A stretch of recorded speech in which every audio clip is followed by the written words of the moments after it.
digo, lo que ha hecho grande ese Maturín de antes de ayer, por decirlo de alguna manera, el de ayer y el del presente, es su gente. En principio, ¿quién quiere esta ciudad?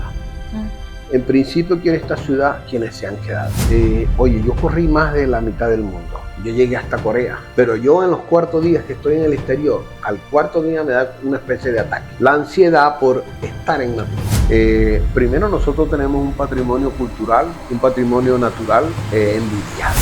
Hola, soy Marinés Rivas y hoy me encuentro con Luis Peñalver, el profesor, el historiador. Vamos a conocer un poco acerca de nuestra hermosa ciudad de Maturín. Bienvenido, profesor. Profesor, agradecido. Quisiera que nos comentara a todos, hablemos un poco acerca de la fundación de Maturín, ya próxima. Uy, ese es un tema caliente, porque aun cuando tenemos una fecha definida para el 7 de diciembre, hay lo que llamamos en el ámbito histórico un proceso fundacional. Ajá. Si no es que la ciudad apareció en la fecha que se indica, un 7 de diciembre, sino que antes de eso hay un proceso histórico. Y en términos históricos es como que obligatorio, ¿no? No saltarse ese trecho histórico que permite que existiera la ciudad en la fecha de la fundación. Entonces, por eso hablamos de un proceso fundacional. Te lo cuento muy rápido.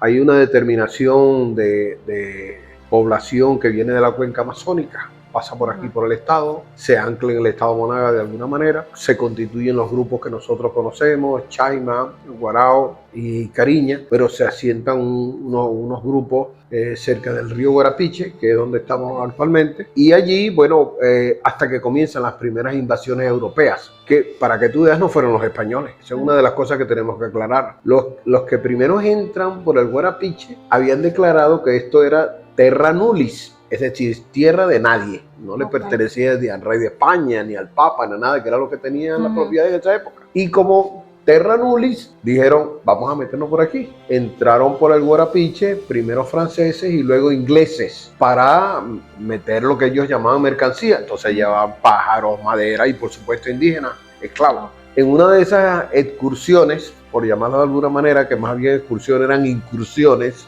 por el río saliendo hacia la mar, los capturan las tropas, los barcos que vigilaban las costas de la provincia de Cumaná, de la Nueva Andalucía, que era donde estaba ya arraigado un poco el proceso colonial. Y así se dan cuenta que ya había por aquí franceses e ingleses y toman el interés. Entonces, oye, vale, no podemos descuidar un poco eso. Y ahí viene entonces todo un proceso de la posibilidad de pensar en una ciudad cerca del río Guarapiche, que no tenía que ser necesariamente Maturín, eso nació con el tiempo, definiendo ese componente. Y allí entonces, bueno, había ya algunos poblados, Caripe, Aragua, Caicara, etcétera. Y en una incursión que hace José Carreño, que era el gobernador de la época, 1618, ingresa hasta Maturín, hasta lo que hoy es Maturín, para enfrentar a los indígenas. Oye, chica, y acaba con lo que había por aquí, incluyendo al indio Maturín. Entonces allí muere Maturín, según las escrituras, arrasan el pueblo. Están los documentos que señalan un poco cómo no quedó nada en absoluto. Se llamaba, esa era una política española muy común que se llamaba de tierra arrasada. Había que quemar al enemigo, no solo matarlo, sino también quemarlo. Pero bueno, se insistía en la necesidad de la construcción de la ciudad. Otro gobernador que vino luego de Carreño dice, bueno, que él quiere fundar una ciudad llamada San Juan, para que tú veas cómo cambió el nombre. Entonces era San Juan de la Tornera Sota, que era su nombre. Entonces, bueno, qué mejor llamarla que como yo. Imagínate tú qué presuntuoso. Bueno, y viene y entonces, bueno, se hacen las actas, se hacen los papeleos, y eso es realmente el primer registro oficial de Maturín como nombre y de la intención de la ciudad. El documento fundamental de eso es de un registrador de apellido Pellón, que quedó en la historia como el registro de lo que sería la ciudad. Es decir, existe una fundación de ciudad en términos jurídicos y en términos de los papeles, pero nunca se ejecutó. Eso fue en 1722. Pero ese es un proceso que no podemos obviar en todo este largo tiempo. Bueno, al final allí estaba el gobernador diciendo que, bueno, que él quería un título de Castilla para él, quería que se entregara la gobernación de la provincia de Nueva Andalucía a su hijo, que estaba con él en Cumaná, y otras cosas. Eran en total 12 acuerdos, 13 acuerdos, de los cuales se aprobaron 12. Entre ellos esos dos que eran los más voluminosos, porque además eran tierra, bienes, etcétera, ¿no? Montones de cosas. Bueno, y ahí estuvo terciando el equipo del gobernador de Cumaná con las autoridades imperiales hasta el año 28. 22, imagínate tú, 6 años. Pero no fue posible. Al final, el rey decide declarar nula la fundación de la ciudad. Entonces se perdió eso de San Juan. Se perdió todo ese esfuerzo. Bueno, y ahí vienen entonces otros procesos dirigidos hasta que el año de 1760, que es el año realmente considerado, es cuando se instaura y se registra la ciudad como ciudad de Maturín. ¿Eso fue un 7 de diciembre o qué pasó el 7 de diciembre? No, el 7 de diciembre. El 7 de diciembre, porque los papeles son, ahí no hay... Ahí sí no hay pele. Ahí no hay pele, sí. No hay pele es una buena categoría en términos históricos. Entonces, allí ya, bueno, todo ese proceso de desarrollo no fue fácil, siempre hubo otros enfrentamientos, por supuesto los indígenas, los grupos ancestrales, de la época, sobre todo Guarao, Cariña y Chaima, que eran los que estaban más cercanos por aquí, bueno, defendiendo su tierra. Defendiendo sus mujeres, sus hijos, su cultura. Bueno, siempre fue difícil, pero de ahí en adelante comenzó a considerarse lo que nosotros debemos llamar en estricto, mi amor, la ciudad colonial de Maturín. ¿Por qué? Porque antes de eso había una gente aquí que no estaba, que eran los aborígenes. Entonces, un poco, si no metemos todo ese relato en el término del proceso histórico, pareciera que la cosa, por arte de magia, salió el 7 de diciembre de 1760. Entonces, por todo ese recorrido es que nosotros nos permitimos hablar de un proceso fundacional, ¿correcto? Que lleva la presencia indígena, aborigen ancestral, la presencia colonial inglesa, francesa, la presencia española, y ya se quedó la presencia española hasta que revienta, por decirlo de alguna manera, el proceso de independencia aquí en 1812, 11-12. Yo quisiera, profesor Peñalver, que usted nos hable de usted, de su vida acá en Maturín. Tengo entendido que no es nativo de acá, de la ciudad de Maturín.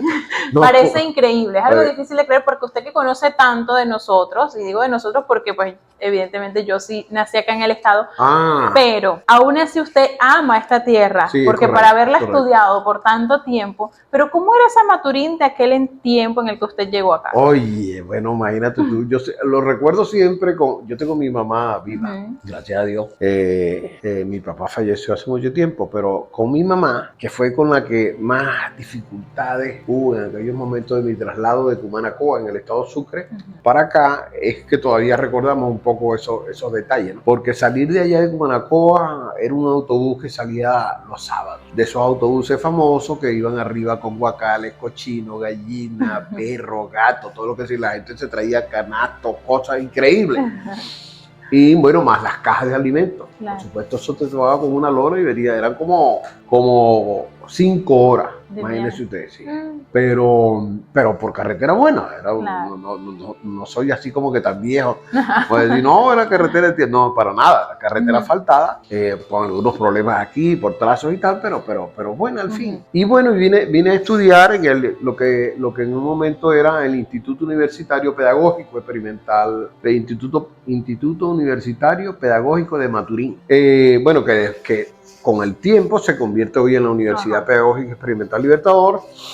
Justamente hace unos minutos acabo de enviar un mensaje a un grupo de la UPEL, de la cooperativa de la UPEL. Mis saludos a Marcos, que dirige eso, y otro equipazo de gente que está allí. Chicas, porque viendo ese grupo que están allí haciendo cosas por la universidad y por la cooperativa de la Caja de Ahorro, de los profesores, oye, conseguí gente allí que fueron mis profesores. ¿Sí? Sí. En el año 75. Por lo menos 3, 2 profesoras en el primer semestre del 75 y un profesor en el segundo semestre del 76. Y salí y entrando aquí en el ascensor con María Victoria, sale alguien del ascensor y me dice, Peñita, ¿qué haces tú aquí? Y yo le digo, Dios mío, oye, una profesora mía del año 75, todavía me llama como me llamaba, Peñita, así era, bueno, por Peñalver. Claro.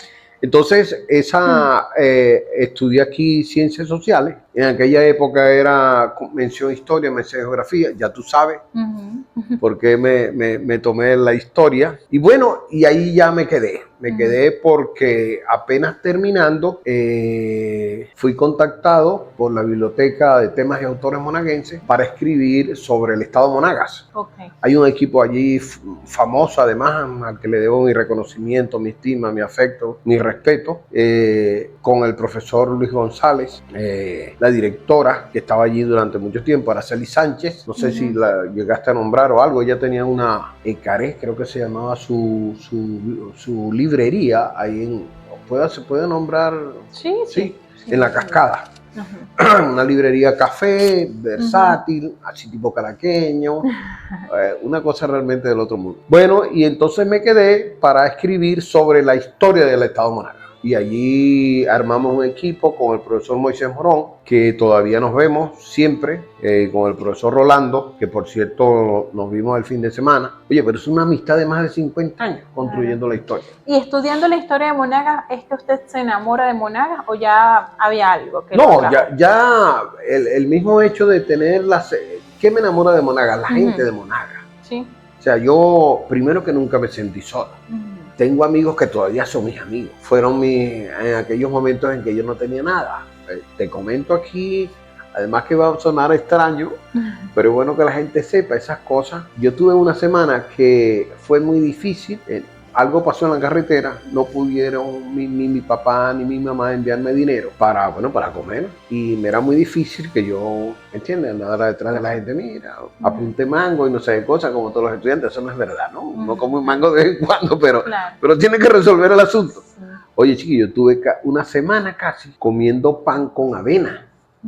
Una semana. Entonces se enteran dos amigos, no sé, creo una amiga es la que le dice, mira chico, tú sabes que Luisito, así me llamaban, todavía en mi pueblo me llaman Luisito, llegó Luisito, lo recuerdo, ¿no? Y entonces esos amigos me ayudaron y me formaron para un rollo, que todavía el escándalo me pega en los oídos, ¿no? Y yo digo, bueno, pero tú sabes, el orgullo, montones de cosas, ¿no? Entonces, allí se fue construyendo una red de afecto, pero que de manera increíble esa red de afecto, de cariño, de conexión con la gente, se mantiene. Lo hicieron sentir como parte de la familia. Sí. Y yo me siento muy bien, porque además yo iba con Manacoa, siempre fui, todavía voy cada vez que puedo, pero siempre regresa a Maturín. Regresando a Maturín. ¿En qué parte de Maturín vivía cuando llegó a estudiar acá? Por La Manga, en La Manga. Primero en el Callejón Cumaná, un callejoncito de nada que está ahí, que ahora fui porque el gobernador Ernesto Luna inauguró una cancha por ahí y me invitó, porque yo, como estoy ahí en la gobernación, cuando se hacía el programa y se hizo el programa encima de la cancha. Oye, para que yo está ahí, primero que no existe el caño. Ya eso está tapado, todo cubierto. Y el callejón es otro. ¿Cómo era esa Maturín de antes? ¿Nos podría hacer como un sí, claro, para tener una imaginación? Mira, una de las cosas que a mí más me llama la atención es el tema del transporte, chica. El transporte eran unos autobuses, esos autobuses larguísimos. Los Scholar norteamericanos, pintados de amarillo. Eso es como una marca fundamental en América Latina, porque eran importados completos. Y chicos, yo no pagaba medio en esos autobuses. ¿Tú te acuerdas del medio? No. No, ve, para que tú veas. ¿De un bolívar? Sí. Sí, bueno, más o menos. Entonces el bolívar tenía 4 mediecitos. 2 mediecitos era un real y 2 reales eran un bolívar. Pero hoy eso no tiene mayor validez, ¿no? Sin embargo, uno pagaba medio y imagínate tú, yo salía de La Manga, de la calle Cumaná, del final de la calle Cumaná, casi cerca de la escuela técnica para bajar por ahí, hasta el centro donde está Génesis, el Cine Atlas, no sé qué estaba, siempre se me quedan los nombres viejos, todavía digo el Cine Atlas, eso se desapareció hace años, y hasta allí medio, imagínate tú. Era una de las cosas que más me llamaba la atención. Y por supuesto, bueno, la gente de esa época, un poco también como vivían, no era fácil. No era difícil, pero tampoco era... había que trabajar. Digamos que como en todos los tiempos. Pues. Sí. Podríamos decir que ahorita tampoco es fácil, pero, Sí, pero no es hay imposible. sí, correcto. Sí. Digamos que Maturín ha cambiado muchísimo Sí, claro. a lo largo de los años. Sí. ¿Qué es lo que más extraña de esa época? Imagínate tú. Yo recuerdo que una vez me dice, Luis, ¿tú conoces el caño que pasa por, no recuerdo? Yo le digo, no. Digo, no tengo idea de verdad. Y me llevaron a ver el caño. Y ese caño tiene historia, pues, de gente que iba a lavar, gente que iba a hacer sancocho, gente que iba en plena ciudad. He pasado por ahí, eso ya no existe. Ahí lo que queda es un hilo de agua realmente. Pero aparte de eso, en esa época era muy común las salidas de fines de semana. Okay. Pero por montones. Parece que todos los fines de semana fuera Semana Santa. Entonces todo lo que era, los ríos cercanos, eso se llenaba de gente, pero a horrores. Eso se acabó por montones de cosas, ¿no? Ahora hay sitios más, no existían esos sitios que hay ahora para donde la gente se reúne para comer carne, tipo, es que no quiero decir los nombres porque no sí, digamos que además que si hago la pauta, oye, vamos a tener que negociarla para ir por mitad, ¿me entiendes? No. Y yo le hago la propaganda. Digo, hablamos con el ONITAL y le hacemos el arreglo para la propaganda, si no, no vale la pena. Pero entonces ese recuerdo, chica, quedaba Maturín solo. Digo, ¿y la gente dónde está? Todo el mundo perdido. Era realmente, eso se acabó con el tiempo. Porque también es parte de una generación que nació en el campo, que estaba más vinculado al campo. Y que con el tiempo, bueno, se ha ido perdiendo porque los sistemas, los estándares de vida, pues son otros. Están más vinculados a la ciudad. Nosotros tenemos gente en la ciudad que no conoce el estado de Monaga. Y son del estado de Monaga, pero no conoce el sur, por ejemplo. Es posible que más atractivo sea el norte por Caripe, por San Antonio, porque va hacia Cumaná, pero por el sur, nada, en absoluto, ni siquiera sabe qué hay por ahí. Entonces, donde hay una riqueza natural, extraordinaria, maravillosa, totalmente desconocida. Pero creo que va a llegar ese momento de reponer por alguna vía, solo que todavía, imagínate, después de la pandemia todavía seguimos estabilizándonos. Hay gente con recuerdos muy ingratos de la pandemia, entre ellos yo, por ejemplo, pero hay gente que la pasó peor que yo, porque quedó muy mal, etcétera. Entonces todo eso cambió muchísimo. Creo que a partir de allí tenemos como que otra Maturín que ha venido renaciendo, haciendo fuerza. Oye, porque tenemos también una gente valiosísima. La única manera que esta ciudad sea lo que es, no es por el Maturín en términos idílicos, en términos estructurales, es por su gente. Claro. Sí, lo que ha hecho grande ese Maturín de antes de ayer, por decirlo de alguna manera, el de ayer y el del presente, es su gente. Y la gente, y aquí hay gente que quiere esta ciudad. Mira que hay gente que quiere esta ciudad. Claro. En principio, ¿quién quiere esta ciudad? En principio quiere esta ciudad quienes se han quedado, con las montones de posibilidades, de salida, de oportunidades. Hay gente que dice, bueno, pero yo no me voy. Yo tengo, por ejemplo, amigos, amigas y algunos profesionales que no son amigos, amigas, pero son muy cercanos desde el punto de vista médico, por ejemplo, bueno, por diversas razones, ¿no? Entre ellos la edad, que me pone aquí, me pone allá, etcétera, etcétera. Y yo les converso ese tema, chicas, y son además profesionales valiosísimos, de reconocimiento. ¿Y qué va? Tienen un discurso, oye, chale, vale, tan hermoso, de por qué se queda. Pero no es egoísta, es por la ciudad, por lo que esto brinda. Digo, porque te voy a echar un cuento que va a ser quizás medio echón, pero vale la pena. Oye, yo corrí más de la mitad del mundo. Yo llegué hasta Corea en delegaciones oficiales de educación. Yo estuve en la UNESCO, soy consultor de la UNESCO en el área de formación docente para América Latina. Y estando también en los ministerios, pues eso permitió varias visitas, ¿no? Pero yo en los cuartos días que estoy en el exterior, sabiendo que tengo mi boleto de vuelta, sabiendo que tengo dinero para mantenerme sin rollo, al cuarto día me da una especie de ataque. La ansiedad por estar en Maturín. Y eso que sé que voy a volver. Imagínate tú cómo será para la gente que sabe que en principio no puede decir, me voy la semana que viene. Bueno, porque no tiene plata, no tiene las condiciones, tiene que quedarse como sea.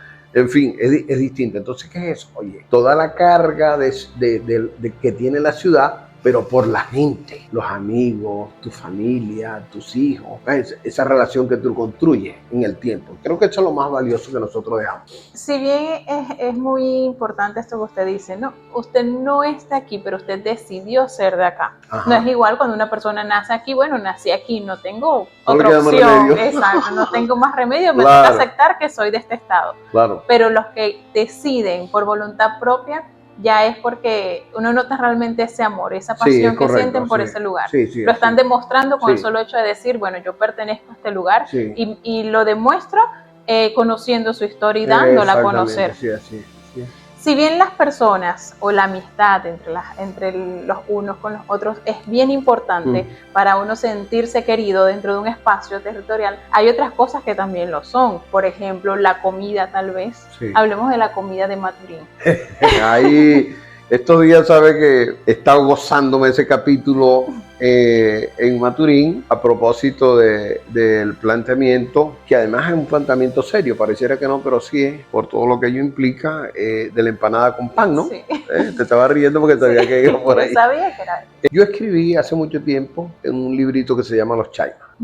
Creo que fue de mi segundo o tercer libro. Y allí me extrañaba un poco cuando comencé a revisar el lenguaje chaima de la época, que quedó registrado gracias a los aportes que hicieron allí los frailes españoles. Hay un diccionario de lengua chaima, pero inmenso.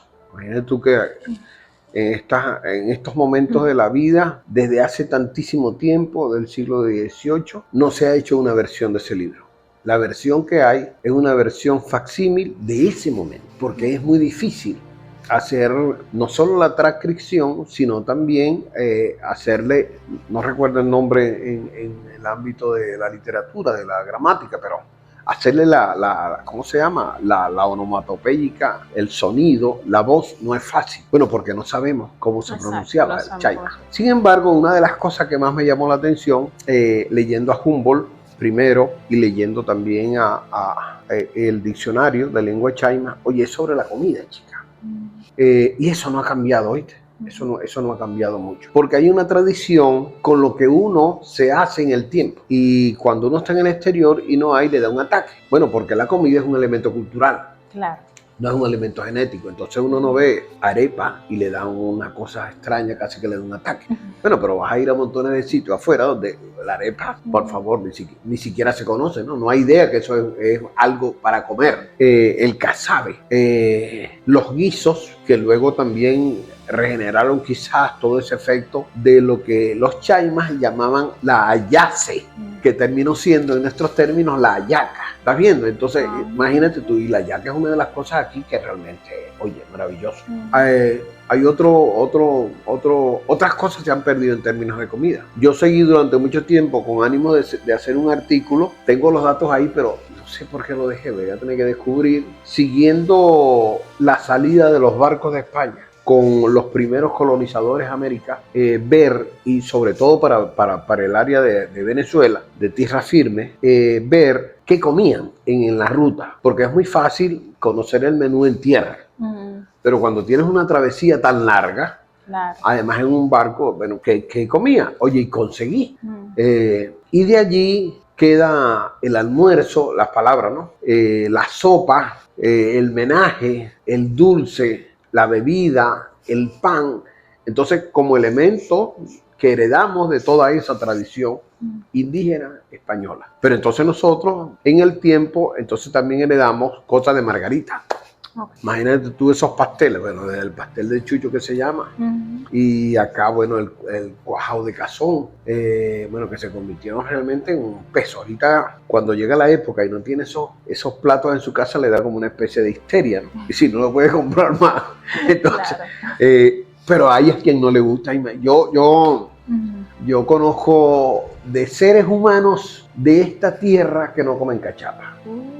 Sí, yo creo que no son de este planeta. No son de este mundo, definitivamente. Pasó, así como pasó con Superman, que pasó una nave y lo tiró y lo dejó ahí, así pasó con esta gente. Con eso, que no come hay gente que no come cuajado, hay gente que no come hallaca. No. Entonces están dañados. Claro. Digo yo, tienen un problema. Tienen un problema, sí. Bueno, pero entonces todo ese ámbito de la comida, todo ese escenario culinario es un escenario riquísimo, no estudiado. Y ahí me culpo. Entre los que debería culpar estoy yo. Tengo una deuda. Ahorita, claro, lo que pasa es que ahorita estamos terminando una obra, va a ser muy grande, va a ser un poco escandalosa quizás en términos de páginas sobre, es la primicia, estoy dando, lo digo por primera vez para este público, una historia del estado de Monagas. Excelente. Que va a tener una compilación documental con información, no documental porque no hay para esa época, sino con información de 6.000, 7.000 años antes de Cristo, que es la primera información que tenemos de Barrancas, gracias a las investigaciones arqueológicas, hasta el 2024. Imagínate tú todo el recorrido que hicimos. Bueno, pero eso es un montón de páginas. Muchísimo. Entonces, bueno, apenas la tengamos, esperamos el escenario para comentarlo. Claro también. que sí. Profesor, ya para finalizar este espacio, yo quisiera que usted... ¿Y qué dura? ¿Cuánto dura esto? Bueno, un poquito. Llevamos bastante rato conversando, pero es que ¿verdad? La conversación ha sido bien interesante. Yo estoy aquí encantada de escucharlo. Sí me gustaría que usted haga como una invitación a esos turistas. ¿Qué considera usted desde su punto de vista? No digamos que como turista porque usted es de acá, usted es parte de acá, de Monagas. Claro. Pero ¿qué cree usted que sería eso, que hay aquí en Monagas que puede atraer a los turistas y por lo que ellos deberían venir acá a Monagas, en específico a Maturín? Sí, claro. Oye, buenísimo, en primer lugar, porque ciertamente cuando no soy experto en el área, por decirlo de alguna manera, hay unas cosas que son ineludibles en términos culturales y que cuando uno va a otro país generalmente las busca, ¿no? Solo que por las particularidades y peculiaridades de las culturas en el mundo, pues cada quien tiene cosas que mostrar, ¿no? Tiene sus vitrinas, por decirlo de alguna manera. En el ámbito nuestro, primero nosotros tenemos un patrimonio cultural, un patrimonio natural envidiable. La zona de los ríos, las zonas de vegetación, las zonas altas, las zonas medias, la zona sur de los llanos, son envidiables realmente, ¿no? Nosotros tenemos todo, tenemos alto, medio y bajo, por decirlo de alguna manera. No son términos geográficos para nada, pero son invitantes en esa relación. En segundo componente tenemos un referente no suficientemente explotado que está referido al patrimonio histórico-cultural. Te voy a dar 3 datazos.